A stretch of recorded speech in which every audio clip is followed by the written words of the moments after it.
आकर्षित हो गया। अब वो जीवन में उस चढ़ाई पर चढ़ने के लिए कदम नहीं रखेगा, क्योंकि थोड़ा अनुभव हुआ था उसे विष का, जलन का। ना ना, अब वो विषय शब्द स्पर्श रूप रस गंध का भोग कर सुखी होने वाला स्वभाव फिर अंतःकरण में छा गया। इसलिए परत खगेश लगे नहीं बारा, गिरने में देर नहीं लगती।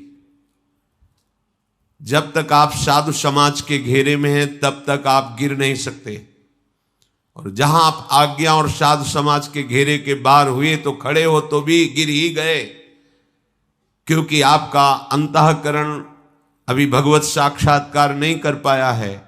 तो वही अंतःकरण में ही विषय प्रीता चिंगारी की तरह दबी हुई है। जरा सा विषय संयोग होगा, प्रकट हो जाएगी आग, ज्वाला बन जाएगी, फिर कामाग्नि क्रोधाग्नि अपना राज्य कर लेंगे और हम भगवत मार्ग से फिर वंचित हो जाएंगे। बहुत सावधानी की आवश्यकता है। इस विष को देखकर घबराना नहीं, हृदय जलना, विकार बढ़ना, कोई साथ ना देना, कदम कदम पे विपत्तियां दुख संकट आना, ऐसा हो सकता है। आपको बिल्कुल फिसलना नहीं, रुकना नहीं, लक्ष्य दृढ़ रखना, सब ठीक हो जाएगा। ये मार्ग की स्थितियां हैं। अब अमृत आने के पहले कई प्रलोभन आते हैं। समुद्र मंथन लीला से प्रभु ने मानो साधक की प्रारंभ अवस्था से लेकर सिद्धावस्था तक की बात वर्णन की।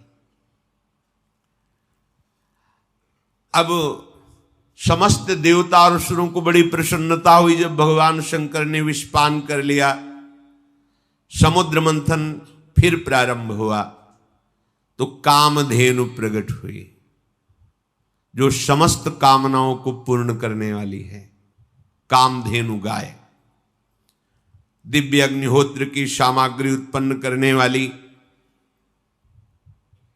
जो भी कामना करो तत्काल पूर्ण कर दे, वो ब्रह्मलोक में स्थापित हुई कामधेनु गाय।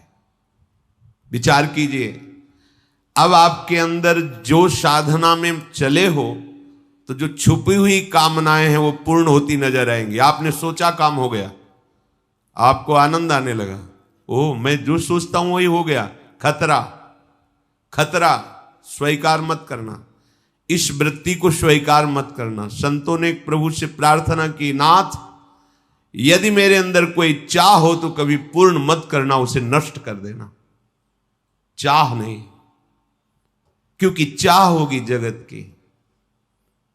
बहुत धोखा है यदि आप इस जगत की किसी उन्नति को अपनी उन्नति मान लिए। यह अध्यात्म मार्ग है। आप एक मकान चाहते हैं, बड़े बड़े महल, ऐसे परकोटे, ऐसी ऐसी शक्तियों से सुरक्षित। देखो ना, भौमासुर का चरित्र पढ़ के देखो, 7 प्रकार की खाइयां, जहरीली गैस, बिजली, क्या क्या सुरक्षा काल भगवान ने मिट्टी में मिला दिया। न वो परकोटे बचे, न वो महल बचे, न वो महलों में रहने वाले बचे, केवल उनका इतिहास में नाम लिखा हुआ है। जगत की उन्नति की बात जब हमें सत्य लगने लगती है तो हमारा पूरा जीवन पार्थिव भोगों में चला जाता है। अध्यात्म मार्ग को हम जान ही नहीं पाते कि हमारा शरीर छूटेगा तो हमारी गति क्या होगी। सब जीने की व्यवस्था में पूरी आयु व्यतीत कर देते हैं, लेकिन आयु पूरी होने के बाद क्या व्यवस्था है उसके विषय में सोचते ही नहीं। अध्यात्म वर्तमान को और भविष्य को दोनों को महामंगलमय बनाता है। साधक की जब साधना अहंकार रहित होने लगती है, अर्थात विष का शमन होने लगता है, तो उसके अंदर दिव्यता आती है। वो जो पदार्थ सोचता है वही मिल जाएगा, व्यक्ति वस्तु का संयोग वही हो जाएगा। जैसा सोचता है वैसा ही होना प्रारंभ हो गया। ये कोई सिद्धि नहीं है, ये कोई लक्ष्य नहीं है, ये लक्ष्य से गिराने वाला है। अगर यहीं रुक गए तो अमृत पद पर नहीं पहुंच पाए अभी। इसीलिए वो कहां स्थापित की गई? ब्रह्मलोक में। अर्थात समस्त कामनाएं ब्रह्म में समर्पित कर दो, प्रभु के चरणों में समर्पित कर दो। मुझे कामनाओं की पूर्ति नहीं, मुझे आप चाहिए, और आप मिल गए तो कौन सी कामना बकाया रह गई। बहुत सावधान। कुछ साधक अपनी इसमें बड़ाई समझते हैं, मैं जो सोचता हूं वही हो जाता है। ये बड़ाई नहीं, धोखा है तुम्हारे साथ। तुम अपने साथ धोखा कर रहे हो, अपने भजन को खर्च कर रहे हो जो भगवत प्राप्ति के लिए, और ये करते करते तुम्हारा उत्साह नष्ट हो जाएगा। तुम सत्य संकल्प कर ही नहीं पाओगे भगवत प्राप्ति का।